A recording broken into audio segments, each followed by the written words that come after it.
Hey, Montel Williams here. Look, I've got some incredible news to share with you. I want to tell you about my brand new book that's coming out that's called The Sailing of the Intrepid. Now, this book is more than just an historical account. It's a tribute to the brave men who served aboard the USS Intrepid and a celebration of their extraordinary legacy. Writing this book was such an incredible story, and I'm really thrilled to be able to share it with you. So don't wait to grab your little piece of history. The book is available right now to order. You can go to montelmedia.com, and you can even get a limited autograph signed copy. Now, thank you so much for your support. I can't wait for you to read this incredible story of the sailing of the Intrepid. I'll see you on the pages.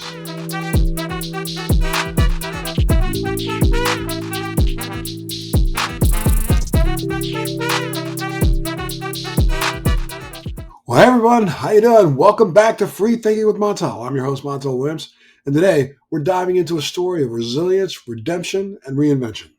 This episode is part of the Montel's Book Club series, where we highlight authors who inspire us to think deeper, live better, and push through life's toughest challenges. Our guest today is someone who lives his life through the fire and came out on the other side stronger and better than ever before.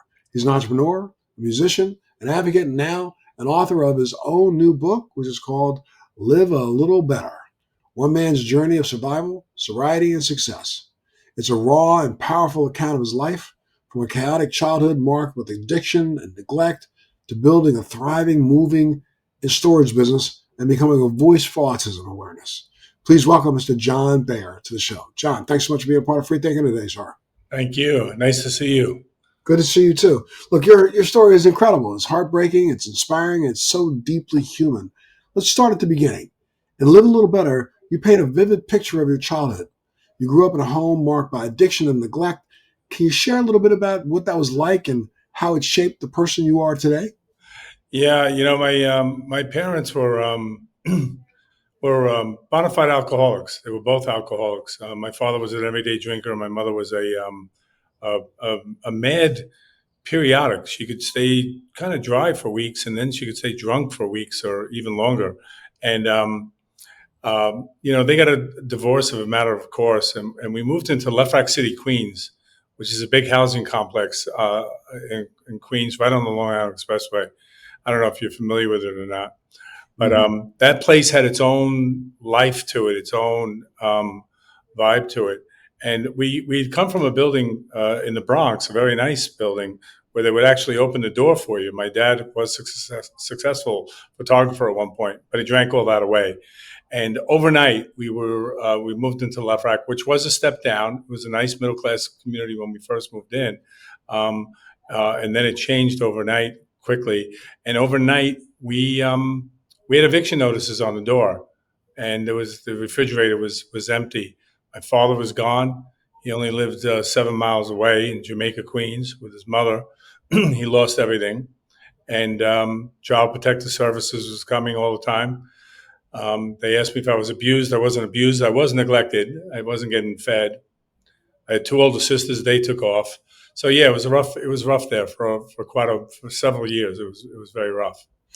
But now, how did it, looking back at that, now that you've had a chance to go through the hell and back, I mean, how did it shape the person you are today?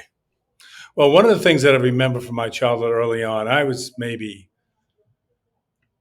10, 11 years old. I went across the street to the Waldbaum Shopping Center, the grocery store, and I started putting the carts away, and I started helping women put their groceries away. And sometimes they would give me a quarter. This is maybe 1970. And the manager came out at the end of the day and very gruffly said, "What are you doing?" And I was sweeping up the parking lot at that point and making it quickly, putting the carts back so that people could pull in quickly, because it was a tight spot. And he wound up giving me, I told him, and he was happy actually, and he wound up giving me $2. And I remember how empowering that was to me. I actually created my own first job at 10, 11 years old. And I started to work very hard from that day forward to make my own money. I used to have to steal my friends' baseball cards, the ones they were tossing away in the garbage, the doubles, and put them in the bottom of my sneakers because there were holes in my sneakers. I used to hide that so because I was embarrassed. So I worked very hard to climb out of that. And that gave you the sense of work ethic that you have to today. Yet you are today, even having lived through that, you are extremely successful. You're an entrepreneur, a musician, you're an advocate. And, I mean, it's a long way from where you were and where you started. What was the real turning point other than this grocery store episode? What was the real turning point in your life? Even though my parents were alcoholics and I swore that it was never going to happen to me, the first time I drank, I just drank differently, and I became an alcoholic myself. And between 16, 17, and the age of 26, I drank feverishly. I had a GI series when I was 21. Drinking the malted, I was having severe stomach trouble when I was 21. And the doctor meets me and he says, he had looked at my x-ray before he met me. And after he meets me, he says, "You're John Beyer? We just saw your x-ray. We were expecting somebody 80 years old." That's how bad my stomach was. Wow. And I drank for another 5 years and I damaged myself. I went to an AA meeting on March 31st, 1986. I walked into my first AA meeting, and that's almost 39 and a half years ago. And I haven't had a drink since. And I was at a meeting this morning. Wow, congratulations.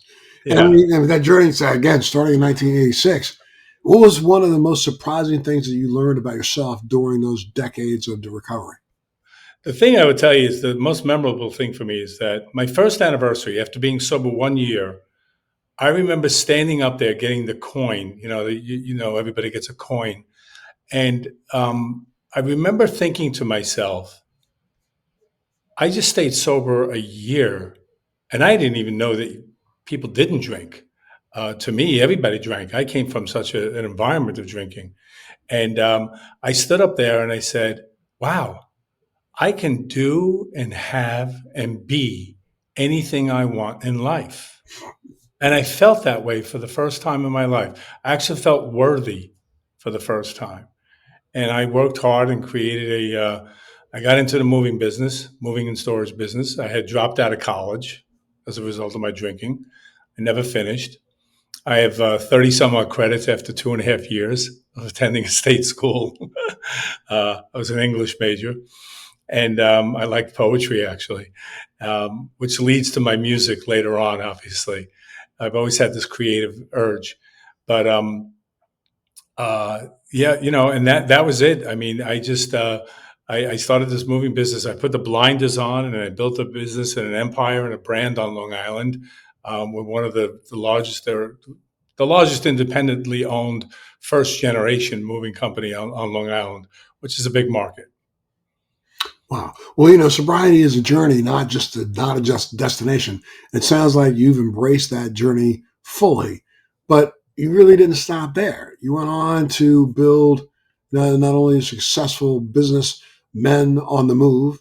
Why don't you tell us a little bit about Men on the Move first? Okay.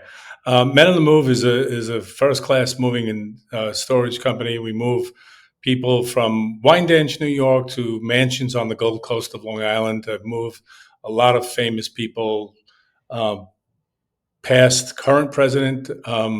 I moved somebody that I know that you know. She's one of our best customers, Susan Lucci, Woody Allen. And she's, by the way, Susan Lucci's a dynamite individual. She's a lovely woman, and nothing like Erica Kane. And that we built a name and a reputation because we were just always well intended. That's what we did there, and we developed real estate. I bought warehouses and flipped warehouses, and that's really made a big difference from an economic point of view. But the other thing that changed in my life is I married my high school sweetheart. I met her when I was 17 on the steps of our high school, my 17th birthday actually, and I married Amy, and she's an incredible woman, very very smart, sharp, driven. I call her my controller. She's the controller of the company. I call her my controller with and without the P. So, Gotcha. yeah. Wow. So, but she keeps me grounded. So that's a good thing. I can embrace that today. Well, And yeah. and that was obviously a turning point. We have two children. We have Lauren and Gregory. And Gregory was diagnosed with autism when he was 2 years old. That's 31 years ago already. And my wife and I, we never looked back from that. We embraced that and hit that straight on. And we took him all over the country to get him help. We threw everything we could throw at him. Every dollar I made went to tutors and aides or traveling to California and trying and experimenting different things. And we just wanted to make him as independent and happy as he could be. Well, building a business is no small feat, my friend. What were some of the biggest challenges that you faced as an entrepreneur early on? I mean, how did you overcome them? You were doing all these things to help take care of your son, but you also had to, or your child, you also had to, you know, steadfastly build this business. So, I mean, what were some of the biggest challenges that you faced? It's hard to say because I had such drive. I mean, I crawled into my early 30s with this energy and focus, especially when my kids were born. And I remember walking to the car after the diagnosis of my son, and my wife didn't quite get the weight and the gravity of what the doctor had said to us, that we see autism here. I knew that life just took a hard right, and I was just motivated to work hard. So I can't even tell you I always had a marketing brain, so the marketing came easy, and I treated people fairly. So even the labor was pretty, you know, easy to come by. And it's common sense, but moving in storage is not rocket science, although there's an art to it. But so not too many obstacles. Drivers in this country are very hard to find. I always want them to develop drivers coming out of the military, so that everybody should learn how to drive a truck. There you go. Well, I mean, again, you painted a perfect picture. I mean, your son's diagnosis was probably one of the biggest life changing, altering things in your future, your life, and I mean, you went ahead and pursued your mission of starting this company. When you look back at it now, though, were there times where you were thinking to yourself, "Geez, I can't spend as much time on my business as I want. I want to spend more time on my son." I mean, was it a trade off, or did your wife pick up more of the child rearing things, and you focused on the business so you could afford to do the treatment things that you were doing? It's funny when when I wrote the book, Live a Little Better. I was reading one of the drafts, and I kept stating, "I worked like a maniac. I worked like a maniac," and I actually had to take two of them out, several of them out, because there were too many of them of me saying that over and over again. I really did work between 60 and 90 hours a week, 6, 7 days a week, for many, many years, so that, like AA, and I went to a meeting. I went to 250 to 350 meetings a year for the first several years of my sobriety. I got a square foundation there. Um, and as far as the moving was concerned, if you do the right thing, and frankly, pardon the language, if you don't screw anybody and you're well intended and you give them a fair shake, the phone is going to ring. And so we have a tremendous repeat and referred business here in this market. And my son and my daughter, I vowed. I have a picture of Da Vinci's Universal Man, on my in my office. And what that says to me is to have balance, and to have, don't forget my daughter. Put much energy. So I became her soccer coach. She was an outstanding soccer player. My fondest memories in my life is watching my daughter play soccer at the level that she played at. She was all county. She wasn't Mia Hamm, but she was outstanding. She was an outstanding player. And there was so much joy, and we bonded with the parents in the bleachers. She was a pretty good basketball player and a terrific lacrosse player, too. And I've been to several Super Bowls, but the most exciting thing I ever saw was one of her lacrosse Long Island championship games ever in my life. I think that's probably the topper, you know. And I chose, and I had that clarity because I would go to meetings and I would hear and share my story, and I would have the strength and support, and I never felt alone, and I didn't feel like drinking and running and hiding. I was able to confront things, head on. So, I mean, the child rearing is difficult, and especially when you have a child who has autism, can be a little bit more difficult. But there are also some misconceptions in dealing with autism. What do you think some of the biggest misconceptions are, and how can we as a society do a better job than what we do? One of the things that I point out in my book is that because I did not have a great relationship with my father because of his alcoholism, and it carved a hole in me. He was the absentee father. Even when he was there, he wasn't present. Even if he chose to be physically there, he was not at all present. That I was never going to miss a game. I was never going to. I was going to be fully participating. So I went to every one of my daughter's games, and I was very present. And I went to every one of my son's CPS meetings, his special education meetings, and I was very present at those meetings. Had a lot of input on that. And my thinking was that that is the most valuable thing in the world to do. And I wanted that relationship with my son because I wanted to be close to him. And I felt robbed of that because he's not particularly verbal. But a great misconception, getting to your point, is that autistic people are not affectionate and not loving. And he doesn't do or say that or express that naturally, easily, but you do feel it, and we do have a closeness to us. So they are loving and caring people, and he's a sensitive. There's such an innocence from almost all of every autistic person I've ever met. They're just beautiful. They're not jaded. Yeah, and while you're talking about that, I want you to talk even more about it. I mean, what kind of things has Gregory taught you about life, love, resilience? What's he taught you? To first of all, as hard as I worked, this SOB is a hard work.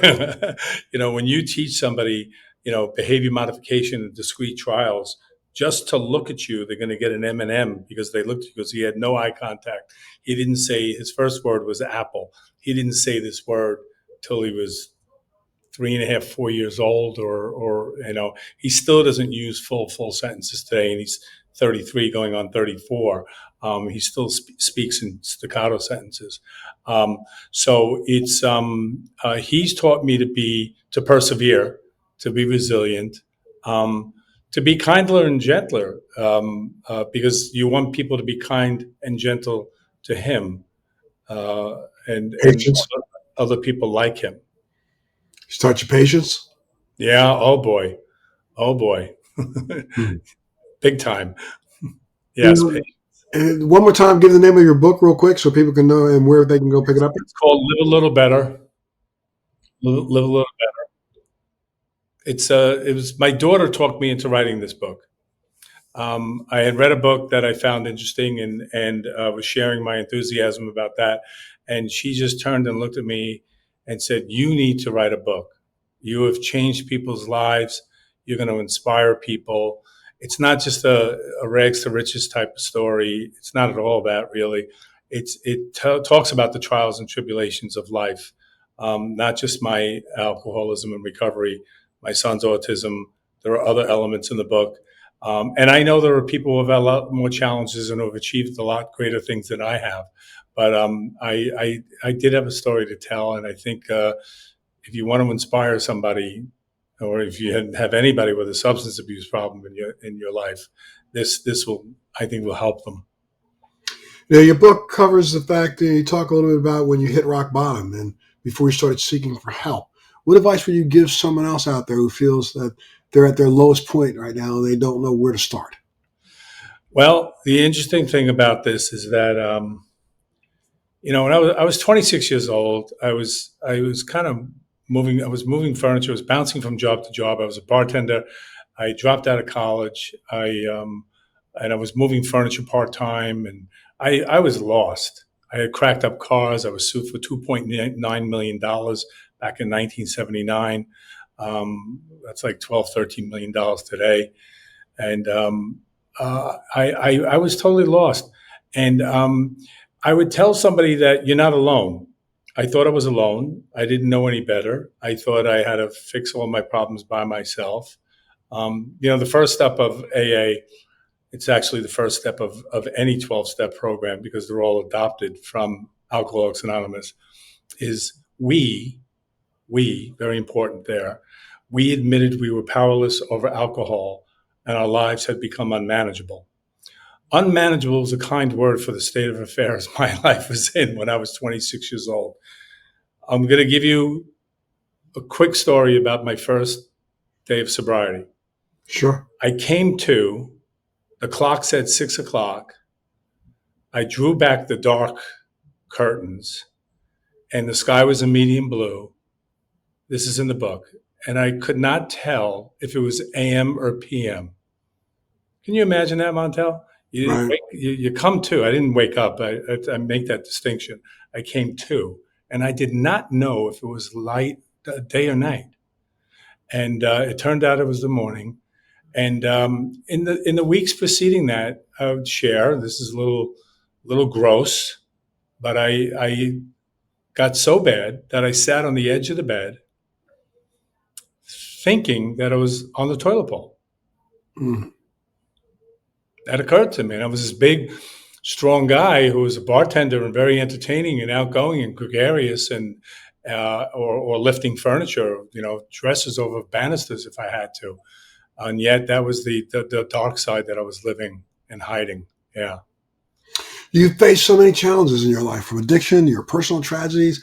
And how do you find the strength to just keep going when things, feel like, you just should have quit? I mean, how do you find the strength to get over the overwhelming? Well, there's an expression that maybe you've heard before too, because you and I are contemporaries. If you're going through hell, just keep going. And it always does get better. And there's a saying in AA, or one of the promises in Alcoholics Anonymous is that we will intuitively know how to handle situations that used to baffle us.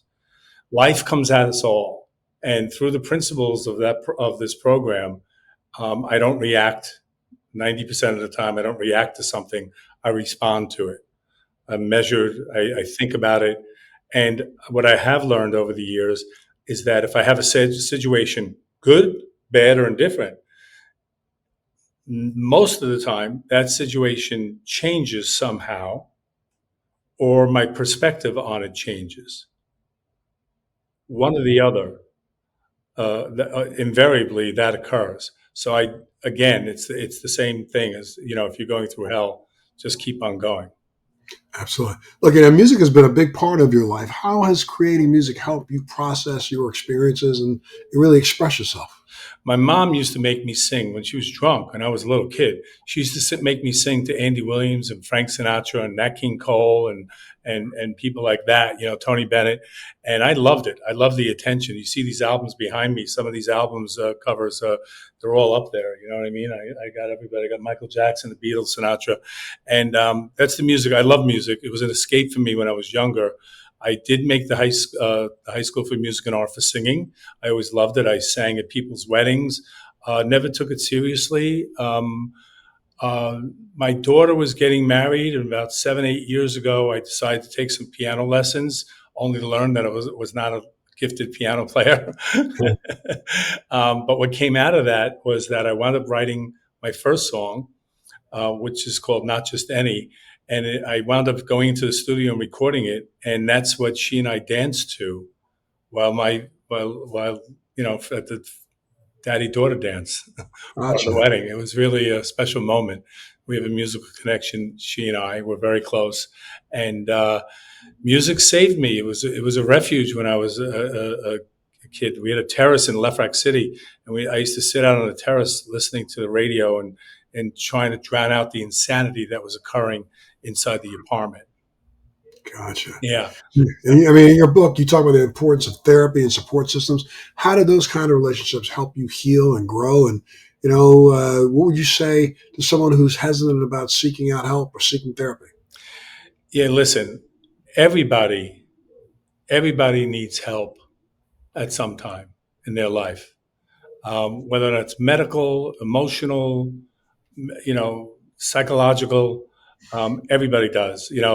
There's so much in society today is under attack. People with food stamps and people who, I'm a successful product of those safety net programs. I'm a staunch supporter of them when they're not abused. I think they're amazing. We were on public assistance, Child Protective Services used to come. They all did their jobs, and things would have been a lot worse for us if. And it was temporary. It was temporary for us. It was not something that did last forever. It was just several years, but we absolutely needed it. I just ask for help. I mean, there's nothing to be ashamed of. If you have PTSD, I had a therapist when I was 21. My sister dragged me to a therapist because she saw that I was drinking what I describe today as suicidally. I was never consciously suicidal, but I was drinking suicidally. And this therapist worked at the VA, and I know you're a military guy, and he studied substance abuse and PTSD. And though I was not in the military, I did suffer my own PTSD, so to speak, as a childhood. Absolutely. A lot of stuff I couldn't even include in the book. But and obviously the substance abuse, So she hooked me up with the right doctor. His name was Dr. Ron Hanover. He's retired now, but I still speak to him every once in a while socially. He's a dynamite guy. Get help. There you go. Well, your story is one of transformation. I mean, it's also about giving back. How do you balance your personal growth with your commitment to helping others? Well, I made a very good living up until I was about 50 years old. And then from 50 to 62, I made a whole bunch of transactions that made me a lot of money. And, I have nice things, I like things just like everybody else does, but they feel empty, and I realized that I'm in a position to help people. And the most rewarding things that I've had in my life is to watch an alcoholic become sober and get their lives together and blossom as human beings, and to help somebody less fortunate than me. That's the best. That's the most. That's what gets me out of bed, and that's what I want. Ultimately, my legacy to be. If you could go back and talk to your younger self, that teenager that was struggling with addiction and instability, what would you say to him now? I always think about that, and I always say, well, I would say don't drink so much. But no, I'm a product of everything that I am today. And if I didn't drink so much, maybe I wouldn't. And I snorted a lot of cocaine because it enabled me to drink more. I'm first and foremost an alcoholic. I abuse cocaine. But I would not even say that, because then the program of Alcoholics Anonymous and the 12 steps that go with all the other anonymous programs are a gift. They're not celebrated enough. And part of that's part of what's in Live a Little Better, is that I wanted to celebrate that and tell people that it works. And you can truly live a life beyond your wildest dreams. Before we wrap up, what is your primary takeaway you want readers to have from Live a Little Better? That is it. That if everybody feels like at times in their lives, at least, that woe is me, I have it tough, I have it difficult. And again, I'm not saying that I've had it more difficult than others, but nobody would call my path an easy one. I know a lot of people who've had a lot more challenges than me. But I want to be an example of somebody who can go from here to there, and to put in perspective what the most important things are in life. And that's really to be kinder and gentler to each other. And when you're in the position to help somebody, help them, because it's going to make you feel better. It's not purely altruistic when in the end, when you think about that. In AA, we have a saying, in order to keep it, you have to give it away. So if you want to keep it and you're giving it away, are you being an altruist? Not necessarily, no, because you're really helping yourself in the end too. So it feels good.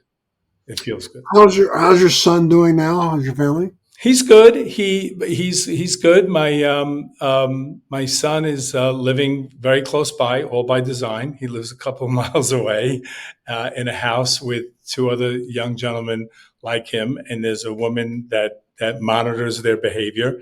And he works for my son-in-law. My son-in-law founded an organization called SpectrumDesigns.org. He was his camp counselor. He came over from Wales on the Camp America program, and my son and he bonded. And then my Patrick, my son-in-law, wound up meeting my daughter, and the rest, as they say, is history. And I have a beautiful granddaughter named Harper, who's going to be 4 years old. We're having a big party here at my house uh, next weekend, and my daughter's expecting a second child, so I'll be a grandpa again in January. Are you still running the moving company right now? Still running the moving company. I'm still there, and I'm committed to the people there, and they've been working for me for a long time. So it's a rough You business sound like right a guy. You sound like a guy who's never going to quit, never going to stop. So what's next for you, sir? I have an idea for a play. It's more than an idea. I write about it in the book. It's called We. And the play, it's a musical. I've written with my collaborator Benjamin Hay about 20 songs for the play. The play is about the fact that the 12 steps of AA are the same 12 steps in Marijuana Anonymous, and Sexaholics Anonymous, Gamblers Anonymous, Overeaters Anonymous, and how those 12 steps have saved millions and millions of lives. And I just want to shout that from the rooftop so that people know that this is available for people who do need help. And it's free. It is free. There's no agenda. There's no big money-making machine behind it or anything like that. And it's noble. We definitely want people to go out and grab a copy of the book, Live a Little Better. If they wanted to reach out to you, do you have a website or someplace that people can reach out and ask questions? John Beyer Music, BEYER music.com, or my email address is johnbeyermusic@gmail.com. Super. John, I can't say thank you enough for being on the show today and sharing your story. It's really inspirational. I think a lot of people are going to try to reach out and get a copy of Live a Little Better.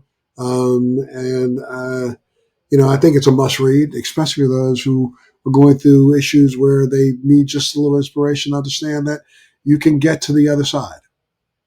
Terrific. Thank you. Absolutely, sir. So you take care of yourself. You be well. Thank you so much for being a part of Free Thinking with Montel. And we'll make sure you keep tuning in to the next episode of Free Thinking with Montel. Thanks for joining me on Free Thinking with Montel. Please make sure you're subscribed and hit the bell to be notified when new episodes post each week. We'd love to hear your feedback, so please send us your comments. Military Makeover is so grateful for the support of Purple Heart Homes, a nonprofit organization that rebuilds and transforms the homes for our veterans. Our heroes come home with sacrifices most of us can't imagine. As a veteran myself, I've been there and founded Purple Heart Homes to help. When I tell the story of Purple Heart Homes, it's the freedom to not have to depend on somebody else to do the simple everyday things in life. Visit phhusa.org/makeover to learn how you can help.